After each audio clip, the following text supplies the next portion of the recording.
Hey, welcome, this is Jelle, growing bonsai. How do you prune a Chinese elm? How do you deal with big cut marks? And when is it too late to unwire? If you have these questions as well, I would recommend watch this video.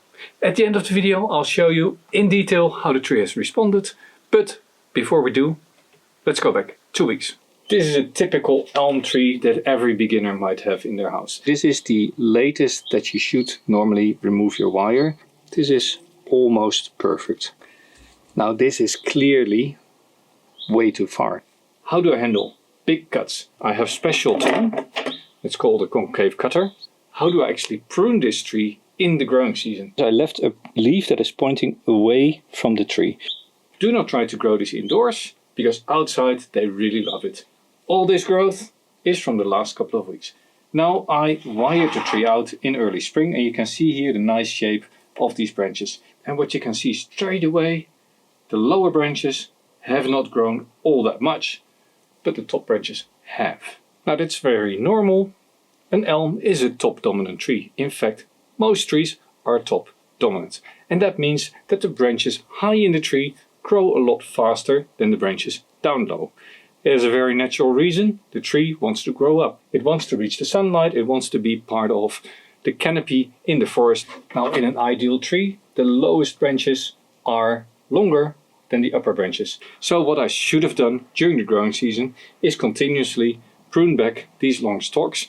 And with that, by removing the growing force here at the top, I would have stimulated these lower branches. Now how do I do that? Basically just by profile. You could say, well, this is the profile of the tree and everything else needs to go. Keep in mind, there is a trunk line and it gets extended here into this branch. So these branches here I could consider to leave longer. That way this part will fatten up more and these side branches really become branches again. So let's start off with just removing a part of these branches. At this point I'm not carefully pruning yet, I'm just reducing the length. And you can already see this branch is now longer than that branch. Even if I wire it in place, it would look reasonable.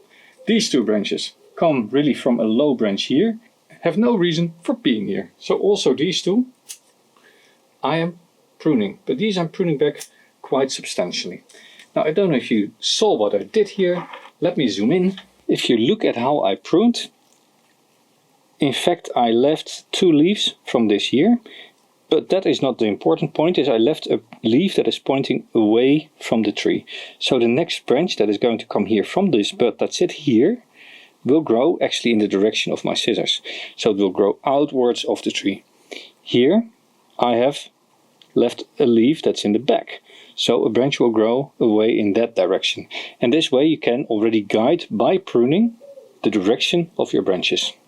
So very simply said, if you have a branch like this, there's a bud here in the attachment of the leaf with the branch, and that bud will grow in this direction.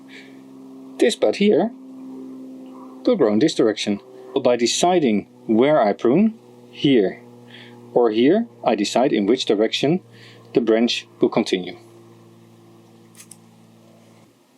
And now of course the same here with this branch. This is really long, coming from very low. It shouldn't be longer than the extension of the main branch, so I'm just going to clip it roughly here. This branch extension I don't need. I don't want this to grow a lot taller or fatter, so I'm just going to go to the outward pointing leaf and clip it there. Then this is too long.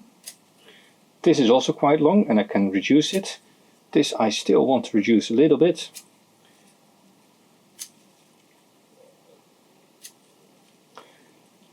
So now this has become more compact. What you see here is a mistake branch basically. It is growing from this branch and growing inward into the tree. I remove these completely, and this you can actually do throughout the tree. There's one here as well. This way you open up here the inside, and this branch that is coming down I'm actually going to remove as well.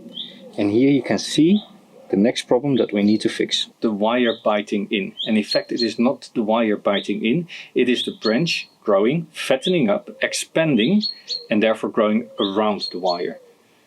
No matter what we call it, it is an issue and we need to fix it. But we are still in the middle of the pruning, so I'm going to finish the pruning and then I'm going to look at the wire. And after removing the wire, I'll look at the pruning scar. Okay, pruning, where were we? So I've removed from the inside all the branches that are growing inward. Then if I look at the rest of the tree, here you have a main branch coming off the trunk. But there's another little branch here that also comes off the trunk at the same place. Now that's no good. That's basically competition. It doesn't look good and I don't want any young branches here at the base. So I'm going to just... Here similarly there is a whole range of young branches on the trunk. Now if I look at this trunk, I could actually do with a branch here or here, but not all of them. So I'm going to remove one here in the back. Actually another one here in the back. I'm going to remove one in the back here. And now I need to decide. And what I can decide is, here is a low branch. So if I leave this one, then there's a big gap here. But if I remove it, then there's a nice branch here in the middle. So that could be what I'm going to do.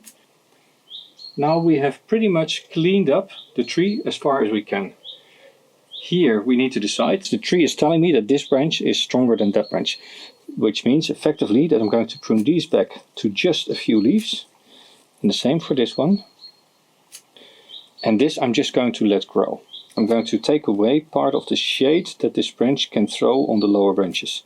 This doesn't shade out anything below it, and this can just be left to grow. A cut like this one in bonsai is actually nothing special.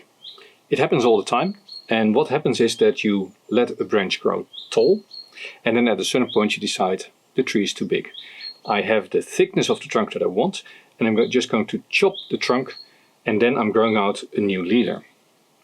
Over time, the tree will try to heal this wound. And already when you zoom in a little bit further, you can see that under the cut paste, because that's what I put on, the bark is starting to push over this wound. Now what I did, I have special tool. It's called a concave cutter. It is concave, spherical. And you can use that here on these wounds to remove the wood a little bit deeper than the trunk itself. That will allow the living tissue from the bark to slowly grow over the wound. On top of that, I have added a paste that will seal off any moisture. That means that the cut edge doesn't dry out as quickly, and therefore it's easier for the bark to grow over it. So this is effectively what I've done here to heal this wound. Now in order to get the bark to really close over, it is important to take this branch and let this grow very, very strong. The stronger this grows out, the more sap flow is going down, the more wood is created, and therefore this bark much easier grows over it. Closing a wound like this is almost impossible if you don't allow your tree to grow very, very strong. And that's why I preserved this little branch here on the top. Allowing this to run will heal this wound. Now after the structural pruning, you can already have a feeling that this is now a tree, right? It is aided by the branches that are wired in spring. Now, I already mentioned that I left the wire on too long. And that is in this case slightly on purpose because I wanted to show you a few things. But normally you also leave the wire on until the bark starts to push around it. The reason for that is simple. The branch, in order to remain in place, needs to create wood. So the branch gets thicker. The branch gets thicker, ergo the wire is being swallowed by the branch slowly. And this is the key point. It happens very slowly. There are certain moments in the year that the branch expands a lot, but most of the time it is slow. So you can wire the branch, and you monitor the growth. As you see that these canes are starting to appear, you start checking on the wires. And the moment that you can see that the wire is slowly being swallowed, that is when you take it off. Sometimes that means the wire has not stayed on long enough and the branch changes the shape again and you need to rewire, but that's just all part of the game. Now, what do I mean when you can see that the wire is slowly starting to get swallowed by the branch? Here on this branch, the wire is at a stage where it really needs to be removed. And if you compare it with just putting a wire next to it, you can see that the wire here really is on top of the branch, but here it is flat. And in fact, I think it might already be on too long here, but there's an easy way to check that. Let me just unwire this branch. And now you can see the scarring on the branch. And this is actually not a bad scar. This is almost perfect. You can see the branch has expanded enough to create a little groove at the place where the wire is. The branch stays in place by itself. So the aim is achieved and the bark has not died yet. It is still alive, and over the next couple of months it will swell up a little bit, and by next year you won't see it anymore. Now this is clearly way too far. This has stayed on way too long. And if you go up along the branch here, this is the latest that you should normally remove your wire without having permanent scarring on your branch. That means that over time this branch is probably going to have to be cut off and regrown, because this wire scar will remain visible for the next 5 or 10 years and maybe even longer depending on the bark development. It is for me time to unwire the whole tree. But keep in mind, you don't necessarily need to unwire the whole tree in one go. You can also check on a wire by wire or a branch by branch basis and see which wires are starting to bite in, and you remove those. Now beside the coiled wire, you also see wire here going from the rim of the pot up in the tree. And this is actually what keeps the tree in the pot. When I potted it up, it had very few roots and I didn't want to put a wire over the roots, and therefore I just put these triangular lines in there. They're no longer needed because the tree has now well established itself, so I can just remove them. But keep this in mind as an option. If you have a tree with a very weak root system, you can always just use above ground wires to keep it in place. Do wire it in, because just a storm or a cat passing by or a deer in your garden can be enough to push the tree over. And that would be a shame, because then it dries out and it dies. What you can see here is that part of the cut has calloused over, but here this cut was not treated properly and therefore the callus has never grown down. But if I now take my concave cutter and I put it here over this wound, I can also here deepen the cut, just like that. It's a little bit awkward because I don't want to be in front of the camera. Okay, this is a bad example. Effectively here, now I've created a concave cut and the bark can start growing over it. What you want to do here in the trunk by cutting back is create taper.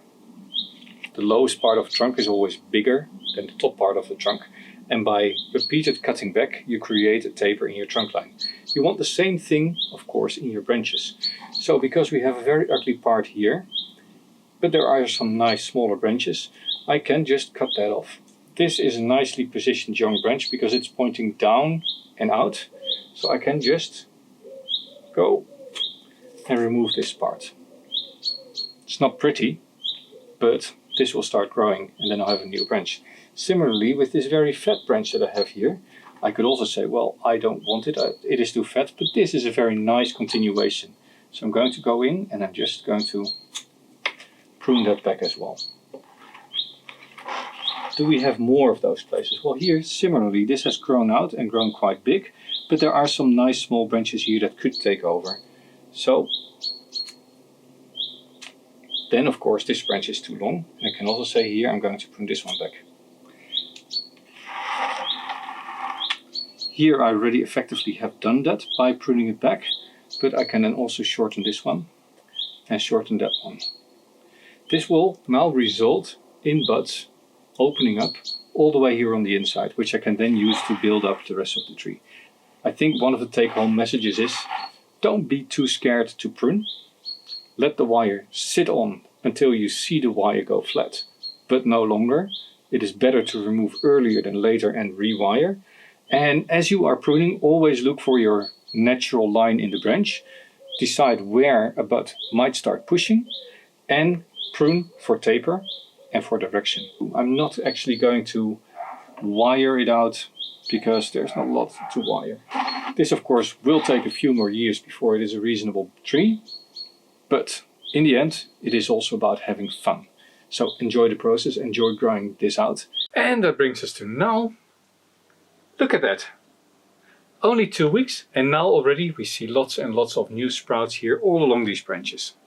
Now this is of course not such a great example. You can see here callus formation has started on the edges of this cut wound, but it's not closing over too much. I should actually have put some cut paste on here as well. And with that, we're at the end of the video. I hope you did enjoy and learn a few things. And if you have a question or a comment, drop it down below. Now if you want to see more of my videos, there is one bonsai for dummies. That might be very, very interesting for you. And otherwise, the other thing I could recommend is how to grow trunks. See you next time. This was Jelle, Growing Bonsai.